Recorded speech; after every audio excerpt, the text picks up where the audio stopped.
Subscribe कीजिए हमारे channel को और बेल आइकॉन को दबाइए हमारी लेटेस्ट वीडियो सबसे पहले देखने के लिए।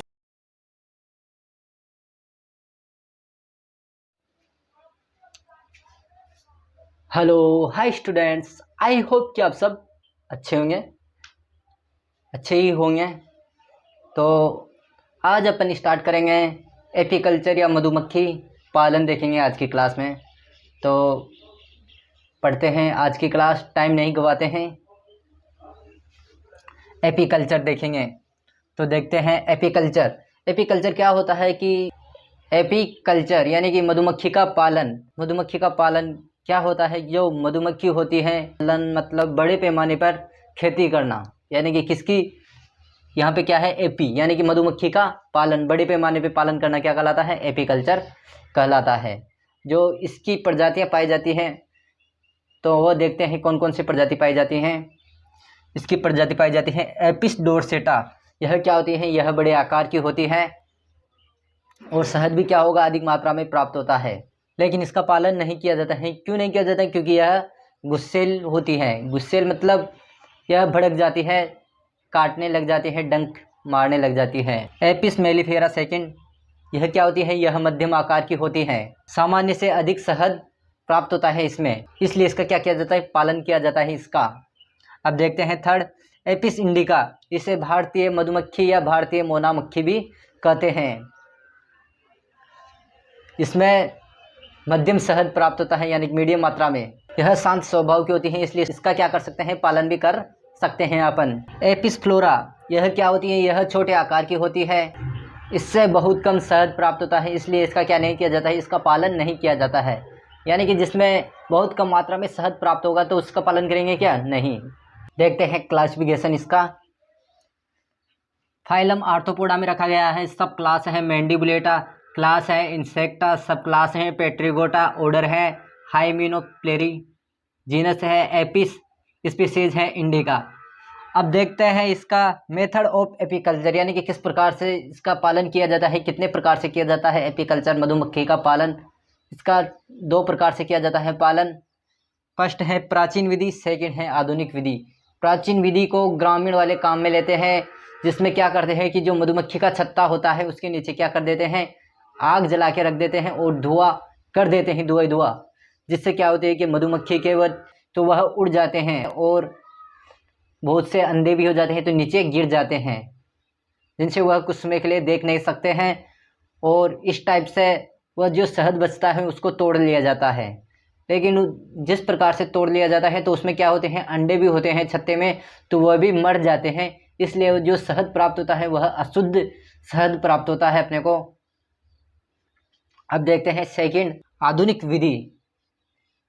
इसमें क्या किया जाता है, इसमें कृत्रिम छत्ते का यूज किया जाता है और वह मूवेबल होता है, यानी कि उसे मोड़ा जा सकता है। इसलिए किसने बताया इसे लॉन्ग स्ट्रोंज नामक वैज्ञानिक ने खोजा। इसमें अनेक दरारें या फ्रेम्स पाई जाती हैं।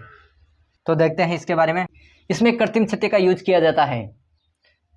कृत्रिम छत्ते को मूवेबल फ्रेम भी कहते हैं। इसे लॉन्ग स्ट्रोंज नामक वैज्ञानिक ने बताया। इसमें अनेक दरारें या फ्रेम्स पाई जाती हैं। इनमें छत्ते में निम्न भाग होते हैं। फर्स्ट है बॉटम, इसे पेंदा भी बोल सकते हैं, बॉटम पेंदा, जो नीचे का तल होता है, निचला तल वह। यह कृत्रिम छत्ते पर आधारित होता है। इसमें एक बड़ा छिद्र पाया जाता है, इसमें से होकर वर्कर्स अंदर जाते हैं। पेंदे में से नीचे की साइड एक होल होता है छोटा सा, उसमें से वर्कर्स अंदर जाते हैं। ब्रॉड चेम्बर, यह बॉटम के ऊपर पाया जाता है तथा बड़ा कक्ष होता है। इसमें लोहे के तार ऊर्ध्वाधर रूप में लगे होते हैं, खड़े लगे होते हैं, और उन पे क्या लगी रहती है, मोम लगी रहती है, जिससे वर्कर्स ही अंदर जा सके, रानी मधुमक्खी बाहर ना जा सके।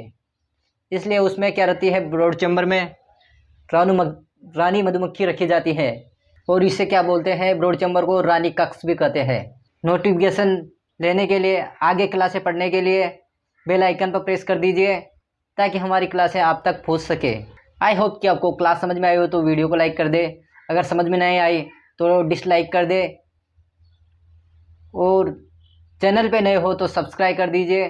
अब देखते हैं आगे। ग्रिड या जाली, यह ब्रॉड चैम्बर के ऊपर छोटे छोटे छिद्र वाली जाली लगाई जाती है। इसमें इतने छोटे छिद्र होते हैं या रखे जाते हैं कि इनमें से केवल वर्कर्स ही अंदर जा सके। अगर ज़्यादा चौड़े छिद्र रख दिए जाएंगे तो जो रानी मधुमक्खी है वो निकल जाएगी, बाहर उड़ के चली जाएगी। अगर रानी चली जाएगी तो वर्कर्स भी चले जाएंगे उसके साथ साथ पीछे पीछे, इसलिए छोटे छोटे छिद्र रखे जाते हैं।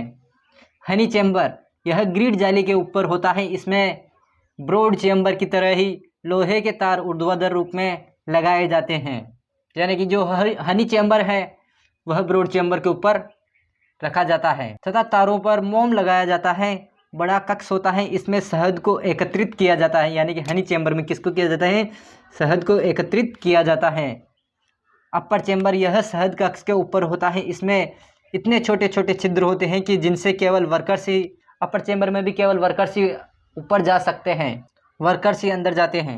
रूफ यानी कि जो छत होती है ऊपर वाला हिस्सा, वह किसका बना होता है, यह लोहे, टीन या लकड़ी का बना होता है। यह मौसम के हिसाब से बनाया जाता है कि जो आधुनिक विधि से जो एपीकल्चर किया जाता है तो उसमें इस टाइप का बॉक्स बना होता है, इस टाइप का ये इसकी रूफ है।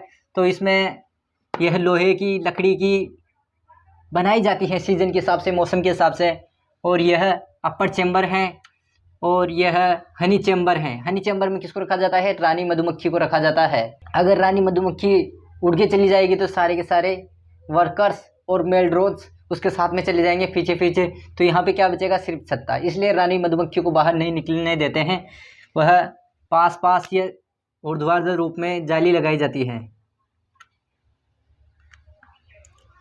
यह ग्रिड, ब्रॉड चैम्बर या बॉटम, यहाँ से क्या करते हैं, जो वर्कर्स होते हैं तो अंदर चले जाते हैं और ऊपर से निकल जाते हैं। तो अब देखते हैं इसके इम्पोर्टेंस, यानी कि मधुमक्खी के क्या क्या इम्पोर्टेंस हैं। फर्स्ट है शहद के निर्माण में। शहद में तो मधुमक्खी के छत्ते में सबसे अधिक मात्रा में क्या पाया जाता है, शहद पाया जाता है। शहद मीठा, शहद का नाम सुनते ही मुंह में पानी आ गया होगा, आपके भी, हमारे भी आ गया। मीठा वह पौष्टिक होता है। शहद में 38% क्या पाया जाता है, सेलुलोज पाया जाता है। अबाउट 21% डेक्सट्रोज, वह 17% जल, 8% माल्टोज, वह 2% फिगमेंट, वह अन्य शेष कार्बनिक पदार्थ पाए जाते हैं। शहद के लाभ, मिठाइयाँ बनाने में, बिस्किट बनाने में, दवाइयों के निर्माण में और फेशियल पैक बनाने में, यानी कि चेहरे की क्रीम बनाने में भी मधुमक्खी के शहद का यूज किया जाता है। अब देखते हैं सेकंड इम्पोर्टेंस, बी वैक्स, मधु मोम, यानी कि जो मोम होती है उसका क्या इम्पोर्टेंस है। छत्ते में कुछ मात्रा में मधु मोम या वैक्स भी पाया जाता है, इसे बी वैक्स भी कहते हैं। इसका उपयोग किस में किया जाता है, कार्बन पेपर बनाने में किया जाता है, शू पॉलिश बनाने में किया जाता है, यानी कि जूते होते हैं, जूते बूट, उनकी पॉलिश करने में काम में किया जाता है। और क्रीम बनाने में किया जाता है, स्नैक के रूप में किया जाता है। आप सोच रहे होंगे नाश्ते में नहीं, दूसरे स्नैक मतलब जैसे ग्रीस, ऐसे परत चढ़ाने में, जिनसे पानी नहीं चिपकते हैं तो उसमें काम में लेते हैं। जल रोधी परत बनाने में, बी पॉइजन, यानी कि शहद के साथ साथ क्या पाया जाता है, विष भी पाया जाता है जो मधुमक्खी के डंक में होता है। छत्ते में कुछ मात्रा में मधु विष भी पाया जाता है। कौन सा होता है, सिट्रिक एसिड होता है। चींटी में कम होता है, इसमें अधिक होता है। उपयोग गठिया रोग के उपचार में किया जाता है। सलाब, छत्ते में कुछ मात्रा में सलाब भी पाया जाता है। आपको ये वर्ड नया लग रहा होगा, लेकिन इसका भी इम्पोर्टेंस है। इसका उपयोग गोंद की तरह किया जाता है, यानी कि चिपकाने में काम में लेते हैं इसका, सलाब का यूज। आई होप कि आपको क्लास समझ में आई हो। वीडियो को लाइक कर दे। अगर चैनल पे नए हो तो सब्सक्राइब कर दीजिए। हमारे ऐसे ही वीडियो देखने के लिए बेल आइकन पर प्रेस कर दीजिए। अगर आपको जिस टॉपिक पे क्लास चाहिए उसे कमेंट सेक्शन में लिख के बताना कि किस टॉपिक पे आपको क्लास चाहिए, उस पर क्लास मिल जाएगी आपको। Thank you.